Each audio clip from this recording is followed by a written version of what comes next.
नमस्कार दोस्तों, हिंदी क्लास में आपका हार्दिक स्वागत है। क्या निराश हुआ जाए इकाई नंबर 3 के अगले वीडियो में हम चलते हैं। अगले वीडियो में हमने देखा था कि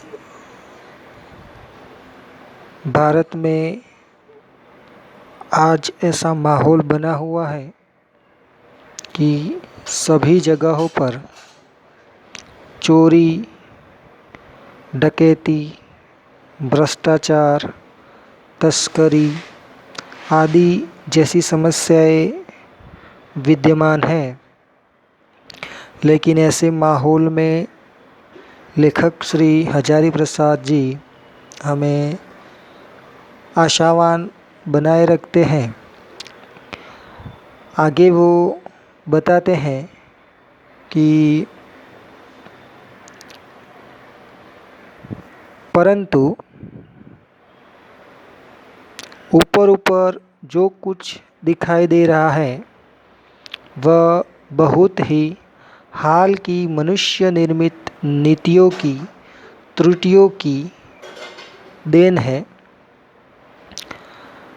तो आज जो भारतीय सामाजिक व्यवस्था, आर्थिक व्यवस्था या तो यह कहे कि भारत के सभी क्षेत्रों में आज ऊपरी स्तर पर जो कुछ बुराइयां हैं, जो कुछ त्रुटियां हैं, वो सब मनुष्य निर्मित जो नियम है, नीति है, कानून है, उसकी जो त्रुटि यानी कि जो दोष है, खामी है, उसकी देन है। यानी कि उसका ही यह आविष्कार है, जिसके ही कारण ठगी, भ्रष्टाचार, तस्करी, चोरी, फरेब, झूठ, ये सब आज भारत में हो रहा है। सदा मनुष्य बुद्धि नई परिस्थितियों का सामना करने के लिए नए सामाजिक विधि यानी कि जो नियम होते हैं, निषेधों को बनाती है। निषेध यानी कि मनाही। तो जो नियम बनाती है उसमें कुछ निषेध भी रखती है कि हमें क्या करना चाहिए, क्या नहीं करना चाहिए। तो हमारी जो मानव जो बुद्धि होती है वो हमेशा नई परिस्थितियों का सामना करने के लिए कुछ न कुछ नियम और कानून अवश्य बनाती है, और जो वर्जित नियम होते हैं उसे भी सामने रखती है। जैसे कि हाल के दौर की बात हम बताएं तो हाल का जो दौर है, जो कोविड-19 वायरस की स्थिति से पूरा विश्व लड़ रहा है, तो उसका सामना करने के लिए मनुष्य ने नए नियम और कानून बनाए हैं।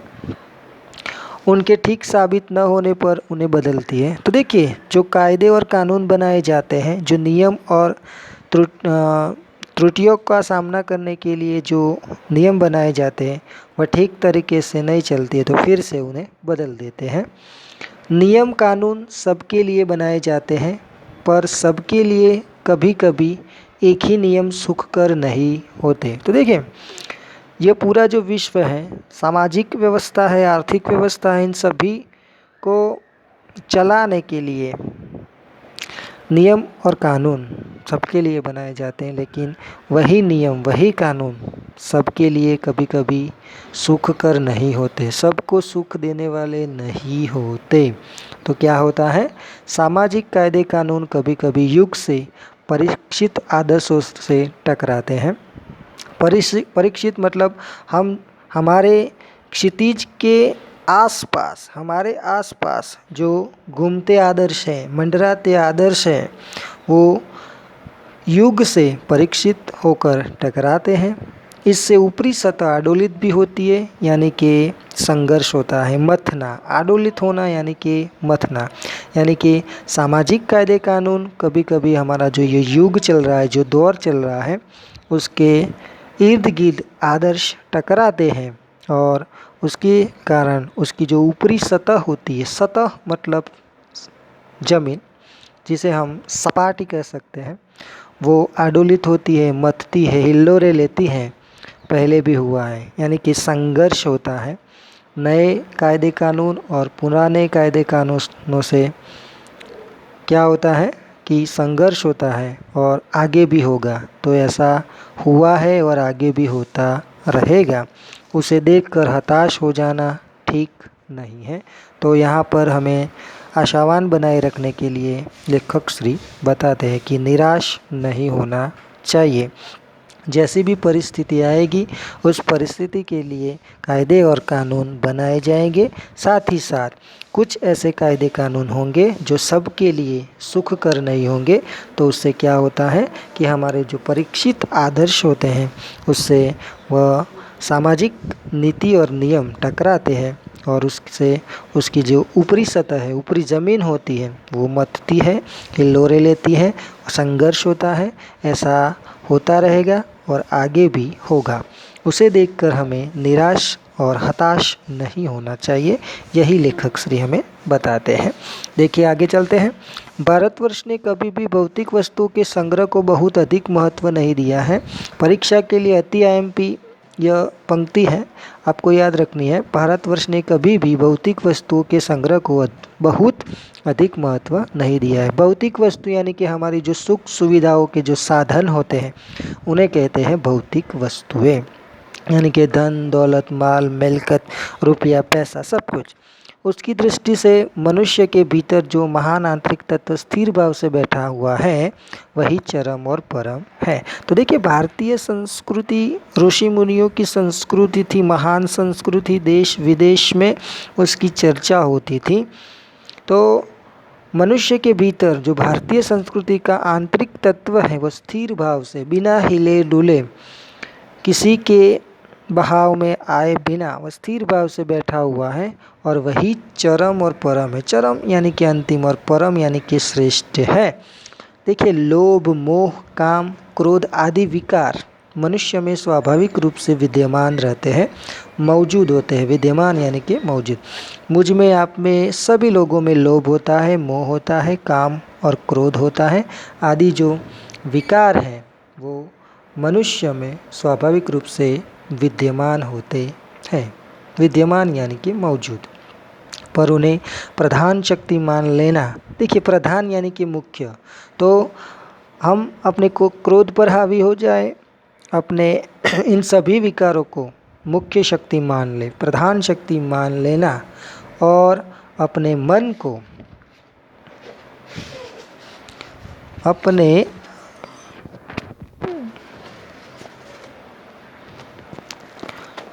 मन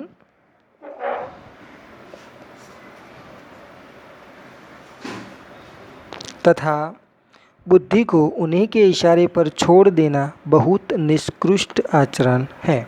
तो देखिए हमें हमारे जो विकार है उन विकारों को हमारे मन पर हावी नहीं होने देना चाहिए। और अगर हम हमारे मन पर उसे मुख्य प्रधान रूप दे देते हैं और बुद्धि को उन्हीं के इशारे पर छोड़ देते हैं तो हमारा जो ये आचरण होगा वो निकृष्ट होगा, अधम होगा, नीच होगा। भारतवर्ष ने कभी भी उन्हें उचित नहीं माना है। तो काम, क्रोध, लोभ, मोह ऐसे जो विकार हमारे शरीर में जो मौजूद होते हैं, हमारे मन में जो विद्यमान होते हैं, उन्हें भारतवर्ष ने कभी भी उचित नहीं माना है। उन्हें सदा संयम के बंधन से बांध कर रखने का प्रयत्न किया है। तो हमारे प्राचीन संस्कृति में संयम की जो बात बताई गई है उन सभी पर हमें काबू रखना चाहिए, परंतु भूख की अपेक्षा नहीं की जाती। देखिए उपेक्षा यानी कि अवहेलना। तो देखिए सभी में संयम होना यह ज़रूरी नहीं है। भूख लगती है तो भूख में संयम रखना गलत बात है। तो भूख की अपेक्षा नहीं की जाती, भूख की अवहेलना नहीं की जा सकती। बीमार के लिए दवा की उपेक्षा नहीं की जाती। अगर कोई बीमार है, रोगी है, तो उसके लिए दवा ज़रूरी ही है, उसकी अवहेलना करना गलत है। गुमराह को ठीक रास्ते पर ले जाने के उपायों की उपेक्षा नहीं की जाती। अगर कोई मार्ग भूल गया है, गलत रास्ते पर चल गया है तो उसके लिए सही रास्ते पर चलाने के लिए जो सलाह मशवरा मार्गदर्शन सूचन होते हैं उसकी भी उपेक्षा नहीं की जा सकती। तो यहाँ पर लेखक ने हमें इस परिच्छेद के माध्यम से यह समझाया है कि काम क्रोध लोभ मोह ऐसे जो विकार है वो मनुष्य में आमतौर पर विद्यमान होते हैं, लेकिन उन्हें प्रधान शक्ति मान लेना गलत है। अगर हम उन्हीं विकारों को प्रधान शक्ति मानकर हमारी बुद्धि के इशारे पर हम वैसा वर्तन और व्यवहार करते हैं तो ऐसा आचरण हमारे लिए निष्कृष्ट और अधम माना जाएगा और भारतीय संस्कृति ने कभी भी उसे उचित नहीं माना है।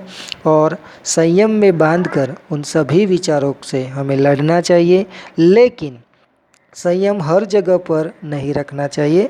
उसके संदर्भ में लेखक ने यह बात बताई है कि अगर भूख लगी है तो भूख की उपेक्षा अवहेलना नहीं की जा सकती, बीमार के लिए दवा की उपेक्षा नहीं की जा सकती, और जो गलत रास्ते पर निकल पड़ा है उसे सही रास्ते पर लाने के लिए जो सलाह और मार्गदर्शन होता है उसकी भी उपेक्षा नहीं की जा सकती।